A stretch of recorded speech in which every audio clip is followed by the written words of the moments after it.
Well, very interesting to get the thoughts of Andy Murray there, and not that different from some of the stuff that you'd already picked up on, Matt, because clearly talking about the inability to break that Roger Federer serve, and normally his return of serve is so exceptional, but again, Roger Federer just too good today. Yeah, I mean, that's nice. I hope Roger Federer watches that press conference, because when you get that admission by your opponent that, well, I didn't feel like I played that badly at all. In fact, I thought he played pretty good. I think he played pretty good. I would think Andy Murray would have beaten everybody in the whole tournament, maybe apart from Novak Djokovic if he plays like that. So I think Roger Federer was just on fire.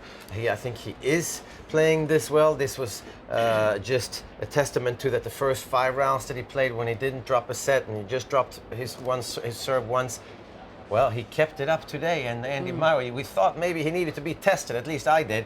He didn't. And now he's been tested, I think. Now he's been tested, even though he didn't drop a set. He was tested in those first 2 sets and pull this one out in 3.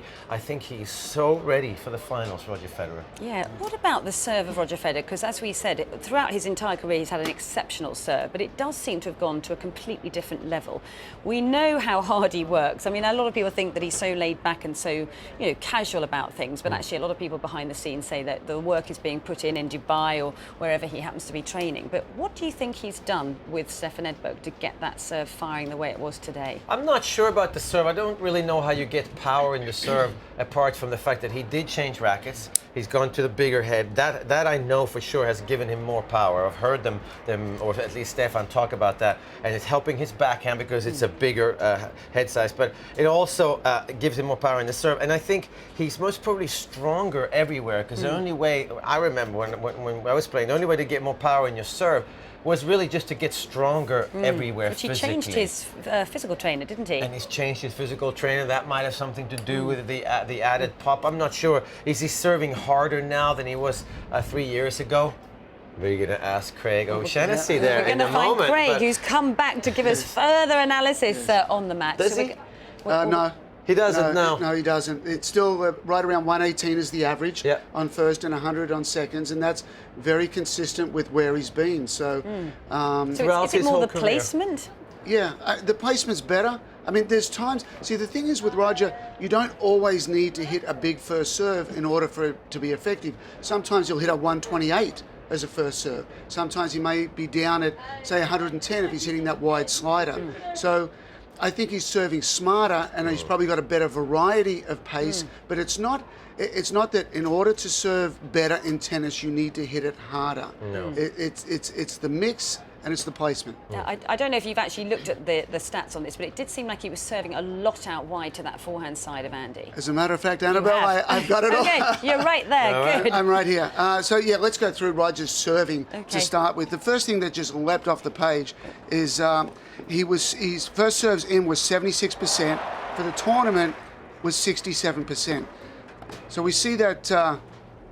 Who have we got there? We got Andy. We've got highlights of the first set in general out here at the moment. So the direction on the serves, he went after Andy's backhand with his first serve a little more. So in the deuce court, 15 out wide, 19 down the tee. In the ad court, 11 down the tee and 23 out wide. With 20 aces, 10 went to the forehand and 10 went to the backhand. So he's been mixing extremely well. Great job coming to the net there. And that happened there as well. There's one of the 11 down the tee, and he's just swarming the net. And it didn't stop him coming forward, did it?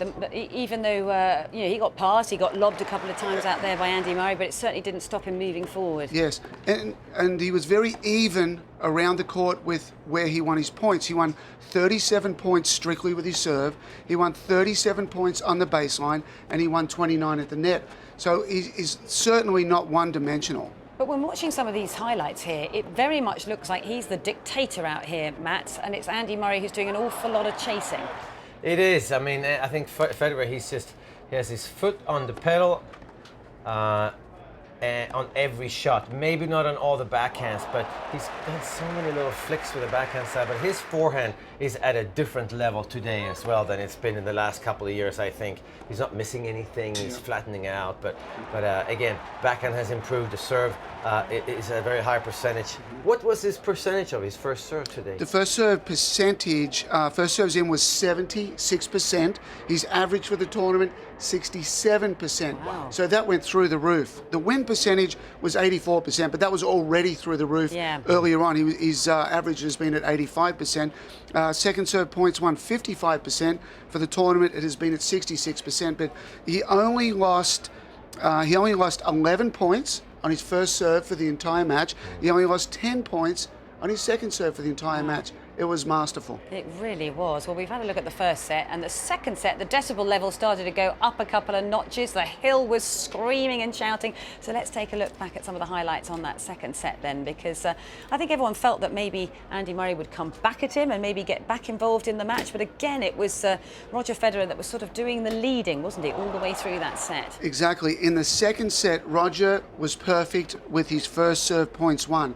He served 19 in. He won all 19, and that really helped keep Andy at bay. Very animated he was out there, looking to his support camp for lots more support out there. Deep second serve on that last ball. But Matt, I think you spotted it. The fact that Roger was coming over that backhand as many times as he was, but the way that he used that backhand, because normally we're so used to seeing him chipping away, but he used the topspin backhand very, very well today. Yeah, he? he's able to hit that shot, which is a flatter backhand than he usually does.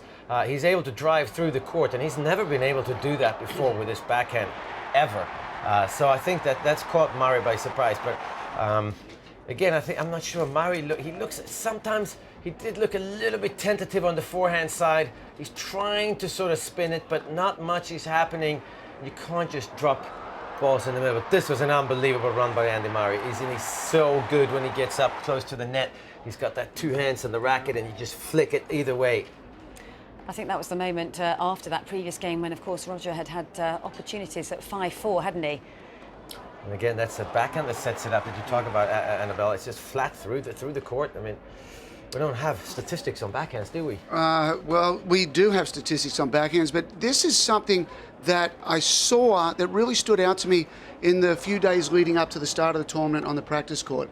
I was lucky enough to get here a few days early, watched a bunch of practices, watched them in the first week, and the backhand especially, I'm like, wow, he's coming over. Look at that court position right there, and that enables the ball, the big shot down the line, and certainly creeping in and finishing at the net.